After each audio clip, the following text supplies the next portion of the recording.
Already 2 बार यहाँ पे hello storm हो गया। एक 19 तारीख को हो गया और उसके बाद 20 तारीख को 2 बार हेल स्टॉर्म हो गया।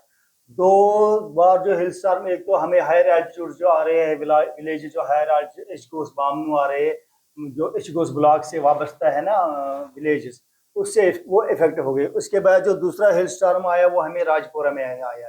राजपुरा में नियर अबाउट 14 विलेजेस हमें उससे इफेक्ट हो गए।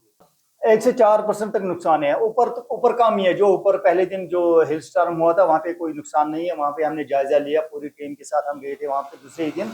वहाँ पे कोई नुकसान नहीं था क्योंकि ऑलरेडी वहाँ पे थोड़ा सा ही झलक जैसी मिली थी इसकी हिल स्टॉर्म की, पूरा नहीं हुआ था।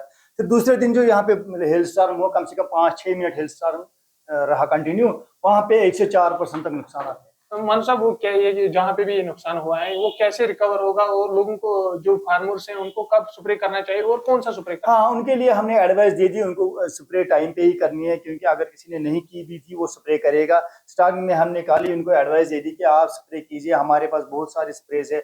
हमने उनको ज़ाइनोप्लस हेक्साकोनाल भी दे दिया, हेक्साकोनाज़ोल भी दे दिया, वो स्प्रे कीजिए। उसके अलावा भी डेफाकनाज़ोल कोई करना चाहता है वो भी करेगा।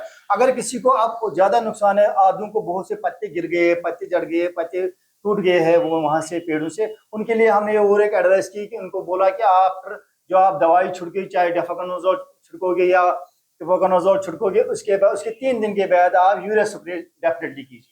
यूरिया स्प्रे से हमें ये क्लियर हो जाएगा पूरा। सर मन साहब, जिनको ज्यादा नुकसान हुआ उनको कंपेंसेशन मिलेगा? हमने जो हायर अथॉरिटीज भी हमारे पीछे पड़ी हुई है, हमने जो इसके लिए बनाया, पूरी टीम ने हमने सारा बना दिया। इसकी असेसमेंट की कितना है वो हम सबमिट कर लेंगे, वो हायर अथॉरिटीज के हाथ में है। क्या ऑलरेडी 2 बार यहाँ पे हिल स्टॉर्म हो गया। एक 19 तारीख को हो गया और उसके बाद 20 तारीख को 2 बार हिल स्टॉर्म हो गया।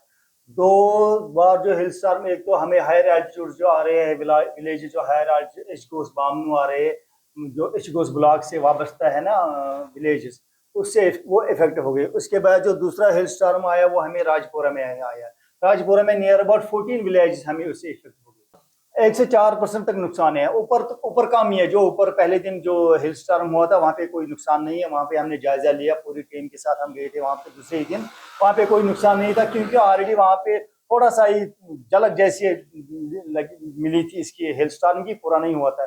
फिर दूसरे दिन जो यहाँ पे हिल स्टॉर्म हुआ, कम से कम 5-6 मिनट हिल स्टॉर्म रहा कंटिन्यू, वहाँ पे 1 से 4% तक नुकसान आते हैं। मन साहब, वो क्या ये जहाँ पे भी ये नुकसान हुआ है वो कैसे रिकवर होगा, और लोगों को जो फार्मर्स हैं उनको कब स्प्रे करना चाहिए और कौन सा स्प्रे करना? हाँ, उनके लिए हमने एडवाइस दे दी, उनको स्प्रे टाइम पे ही करनी है क्योंकि अगर किसी ने नहीं की भी थी वो स्प्रे करेगा। स्टार्टिंग में हमने खाली उनको एडवाइस दे दी कि आप स्प्रे कीजिए, हमारे पास बहुत सारे स्प्रेज है। हमने उनको ज़ाइनोप्लस हेक्साकोनाल भी दे दिया, हेक्साकोनाज़ोल भी दे दिया, वो स्प्रे कीजिए। उसके अलावा भी डेफाकनाज़ोल कोई करना चाहता है वो भी करेगा। अगर किसी को आपको ज़्यादा नुकसान है, आदमियों को बहुत से पत्ते गिर गए, पत्ते जड़ गए, पत्ते टूट गए हैं वो वहाँ से पेड़ों से, उनके लिए हमने और एक एडवाइस की कि उनको बोला कि आप दवाई छिड़के, चाहे डेफाकनाज़ोल छिड़कोगे या टिफोकनाज़ोल छिड़कोगे, उसके बाद उसके 3 दिन के बाद आप यूरिया स्प्रे डेफिनेटली कीजिए। यूरिया स्प्रे से हमें ये क्लियर हो जाएगा पूरा। सर मन साहब, जिनको ज्यादा नुकसान हुआ उनको कंपेंसेशन मिलेगा?